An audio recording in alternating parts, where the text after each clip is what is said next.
Hi, my name is Mai Shanabi and I have a 1.6 GPA at community college. Now, if I was filming this video a year ago, I would have been shocked. I would have been shocked at the fact that I was at community college, and of course, I would be shocked at the point that I have a 1.6 GPA at community college. But I'm not. I'm actually very proud of myself because if you know my story, if you know what I had to overcome to get to this 1.6, maybe you would change your mind about being shocked at this video. But it's not for other people to be proud of me for, it's something that I am proud of myself for. Just to give you a little bit background of what has led me here, what has led me to a 1.6 GPA at community college. Essentially, I have lived with obsessive compulsive disorder my entire life. I've lived with symptoms, anxiety, depression, losing a sense of self. I've experienced that my entire life, and that was normal for me for my entire life. And in the past year, I've gotten diagnosed.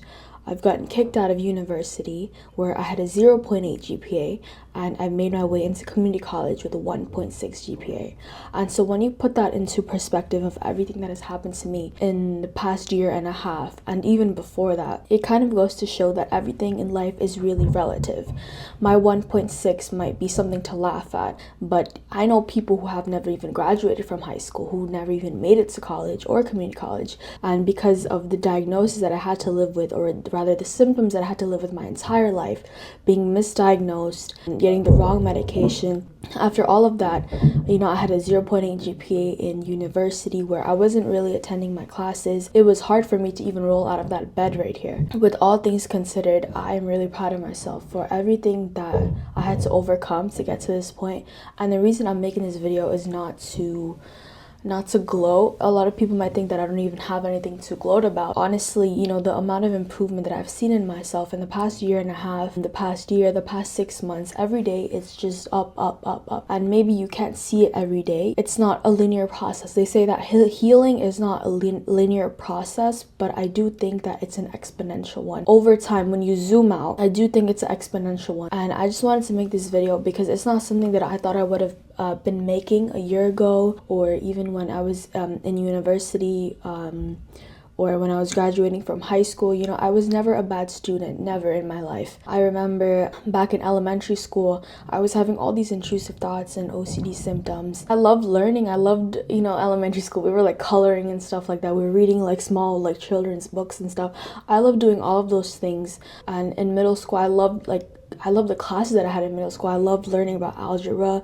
I loved taking notes. I loved reading. I would read novels like in one day. And I had such a love for education and wanting to learn more and wanting to read and wanting to be like a better student. But because of these intrusive thoughts, these OCD symptoms, anxiety, my fears that I lived with, which made me depressed for, a good portion of my youth, because of all of this, I was never able to live up to my full potential, I think, in terms of academics. I remember in middle school, I would start off the year in the honors class. And then throughout the year, because of my intrusive thoughts, I couldn't do my assignments on time because I would sit down to write an essay. And even just to like hold the pencil and just try to write, I couldn't do it. I would have all these like terrible intrusive thoughts about things happening to me, things happening to my family. And if you haven't experienced OCD, this isn't something that I can make you feel. Rather, it's something that you'll just have to trust me on its intensity. In middle school, that would always happen. I would start in the honors class, and then I would get kicked out of the honors class.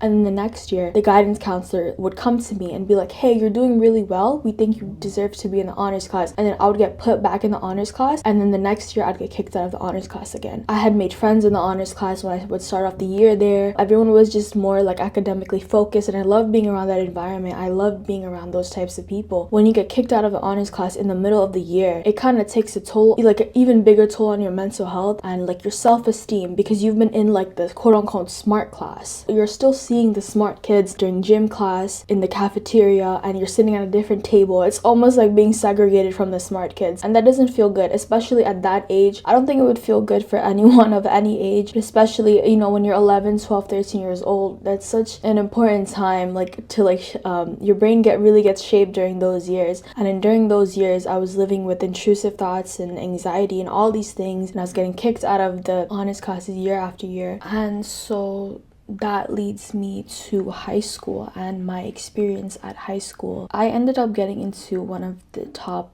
high schools in my city. No one really expected it from me because of how much I struggled in middle school. Even my parents were kind of surprised that, like, oh my god, like, she actually kind of did it. I almost feel like I didn't deserve it, which I don't feel the same way anymore. I do think I deserved it, and I do think if I had been in a better place, if I had gotten diagnosed earlier, or had the right treatment, I think I would have gotten into an even better school. Things happened. I actually ended up moving to another country for 2 years in high school. That was another like shock to the system. Number one shock to my OCD was like I was in a different culture, different language, and that was really hard to adapt to after living in a whole other country for my entire life. And so my grades dwindled with me. If middle school was bad, this other country that I was in, my experience was not the best there either. And it wasn't the country, it wasn't the school, it wasn't the people, it was just me. And essentially I did end up moving back, and I went back to public school now. And over here, it was this whole other whirlwind of coming back. And high school is so much more different to middle school, which is the last thing I remembered in this country. And it was just a lot of catching up to do. I had to take classes with like super seniors, people who were in high school for like 5-6 years. Whereas I was this kid, I was in an honors class, I was this, I love to read. It was just hard to manage, and it was hard to process. And so I didn't really process most of it, and that's something I'm still working on today. When I got to college, I was still dealing with these undiagnosed symptoms. I didn't know what was wrong with me. I was going to doctors and therapists, general practitioners. I was going to the emergency room dozens of times throughout my life, and the only reason I would go to the hospital, I would have like a headache, or I'd have a stomach ache, or I'd have like heart palpitations. All of these symptoms, every single reason I went to the emergency room ever was because of my anxiety, because of my OCD symptoms. There was literally no other reason. Like I haven't had any other like health scares. It was all my anxiety, and that's something that took years for them to figure out. And even then, they didn't really figure it out. I had to be persistent. I went to dozens of people, even in different countries at some point. That's how I started recovering from my OCD, which is something that, from the story I just told you, something that's followed me throughout countries, something that's followed me from school to school, year to year, from country to country. So that leads me to college and how I have a 1.6 GPA in college. Now, I didn't start off at community college. After high school, I did okay. I could have done better, but I did okay for, my mind's, like where I was mentally. I did pretty good. I got into the college that I wanted to get into. I wanted to study law at that point, and I had got into like pretty much the best like public law, pre-law school that you could get into. I got accepted earlier than all of my peers, like everyone I really knew. I still didn't feel like I deserved it, even though I got into like my top choice. I graduated during the pandemic, which was hard for everyone, and on top of that, I was dealing with all these mental health issues and all these concerns. I was watching the news with my family every night. It was during lockdown, there was a curfew, we weren't allowed to leave our houses, and I was starting college. I was graduating from high school. I never had a graduation, never had a prom. During the pandemic, I was watching the death toll on TV. I was watching people die on TV, on the internet, YouTube, Instagram, Twitter, Facebook, everywhere people are dying. And it's not just like, oh, it was just in my city or just in my country. It was the entire world. That's all people would talk about.